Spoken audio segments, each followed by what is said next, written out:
बोली गायत्री माता की जय।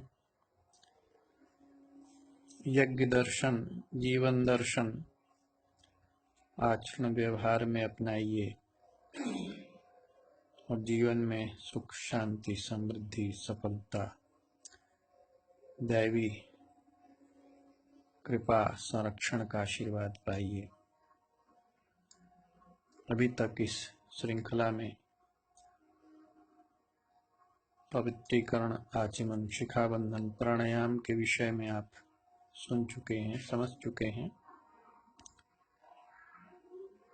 भौतिक जीवन हो या आध्यात्मिक जीवन हो, उसका आधार है ये संध्या षटकर्म के सूत्र, जो नित्य संध्योपासना में या देव पूजन में या यज्ञ में प्रयुक्त होते हैं। ये पांचवा कृत्य न्यास, न्यास का अर्थ होता है धारण करना। षटकर्म के पहले दो कृत्य पवित्रीकरण और आचमन जो है वो पात्रता संवर्धन के लिए है। हम अपने को उस योग्य बनाएं कि ईश्वरीय चेतना का शक्ति, आशीर्वाद, वरदान जो है वह हम धारण कर सकें, वह हम प्राप्त कर सकें। अन्यथा पहली बात कि अगर हम पात्र नहीं हैं तो वह आशीर्वाद, वरदान से हम वंचित रहेंगे, और यदि मिल भी जाए तो हम उसे संभाल नहीं पाएंगे।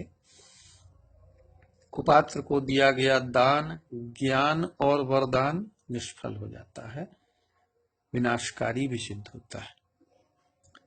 राजा भगीरथ के प्रसंग में हम सब जानते हैं कि उन्होंने गंगा अवतरण के लिए मां गंगा की स्तुति की थी, तपस्या की थी। मां गंगा ने प्रसन्न होकर कहा कि ठीक है, मैं पृथ्वी पर अवतरित तो होऊंगी, लेकिन मुझे धारण कौन करेगा। अर्थात भागीरथ की मनोकामना पूर्ण करने की इच्छा होते हुए भी मां भगवती गंगा यह जानती थी कि भागीरथ जो है मेरे अवतरण को, मेरे शक्ति प्रवाह को धारण करने में समर्थ नहीं हो सकेंगे। ज्ञान गंगा गायत्री की शक्ति प्रवाह को भी धारण करने के लिए, जिस प्रकार गंगा जी को धारण करने के लिए भगवान शिव ने अपनी जटाओं में धारण किया था, उसी तरीके से साधक को भी अपने अंदर शिवत्व को धारण करना पड़ता है, शिवत्व को जागृत करना पड़ता है। तो पहले दो जो हैं वो पात्रता संवर्धन के सिद्धांत हैं, और उसके बाद शिखाबंधन और प्राणायाम उस दिव्य शक्ति प्रवाह के अवतरण, ऊर्जा संवर्धन के सूत्र संकेत उसमें छिपे हुए हैं, जो आपने सुना और समझा। अब यहाँ पांचवें कृत्य न्यास में यह स्पष्ट किया जा रहा है कि जो शक्ति प्रवाह साधना से उत्पन्न होता है, आपके अंदर में जो प्राण ऊर्जा उत्पन्न होती है, उसको कैसे उसका संरक्षण किया जाए। और यह संरक्षण बिना इंद्रिय संयम के संभव नहीं हो सकता है। इसीलिए न्यास की प्रक्रिया में बाएं हाथ में जल लेकर के पांचों अंगुलियों को समूहबद्ध करके एक एक करके मंत्र पढ़ते हुए सब इंद्रियों का स्पर्श किया जाता है, और उसमें यह भाव रखा जाता है कि हम इन इंद्रियों का सदुपयोग करेंगे। तो यही भाव आइए हम गीत के रूप में सुने और फिर मंत्रोच्चारण हम करते हैं।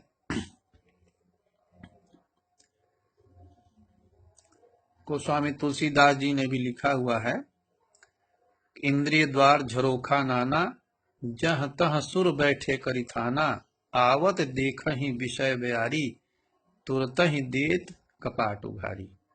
हमारी सभी इंद्रियों में देव शक्तियों का वास होता है। यदि हम साधना करते हैं तो उन इंद्रियों में वास करने वाली देव शक्तियां हमारे शरीर की रक्षा करती हैं, और यदि हम उनकी अवहेलना, उपेक्षा करते हैं तो वही इंद्रियां मनुष्य के जीवन में पतन का कारण बन जाती हैं। आइए सुने। देवताओं का सदा ही इंद्रियों में वास है। देवताओं का सदा ही इंद्रियों में वास है। करता नहीं है प्रमाद वो जिसमें भी यह विश्वास है। करता नहीं है प्रमाद वो जिसमें भी यह विश्वास है। वाणी हो सुंदर और सुंदर दृश्य देखे नयन दो, फिर नासिका भी ये सदा धारण करे शुभ गंध को। बल शक्ति पौरुष से भरी ये दो भुजा रक्षा करें। सन्मार्ग पर ही है प्रभु हम सर्वदा दो पग धरे, हम सर्वदा दो पग धरे। यदि ऐसा हमने अपने जीवन में, आचरण में, व्यवहार में उतार लिया तो दिव्य शक्तियां तब ये हमारी हरदम रक्षा करती हैं। दिव्य शक्तियां तब ये हमारी हरदम रक्षा करती हैं। जीवन में हमको सफल बना सुख समृद्धि से भरती हैं।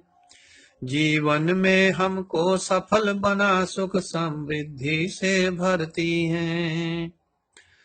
ओम वांग में आस्ये अस्तु मुख को, ओम नसोर में प्राणो वस्तु नासिका के दोनों छिद्रों को, ओम कर्णयोर में श्रोत्रमस्तु दोनों कानों को, ओम बाहुओर में बलमस्तु दोनों भुजाओं को, ओम ऊर्वोर में ओजो वस्तु दोनों जंघाओं को, ओम मधिष्ठानि में अंगानि तनुस्तन्वा में संतु। सारे शरीर पर छिड़क लें। इस प्रकार से न्यास की क्रिया में यह सूत्र संकेत छिपे हुए हैं। हम साधना नित्य नियमित तो करें ही, लेकिन उसके भावों को भी हृदयंगम करते हुए करें। उस पर निरंतर चिंतन मनन स्वाध्याय करते रहें तो हमारी साधना में शीघ्र सफलता प्राप्त होती है। जय मां आदिशक्ति गायत्री, जय सनातन धर्म।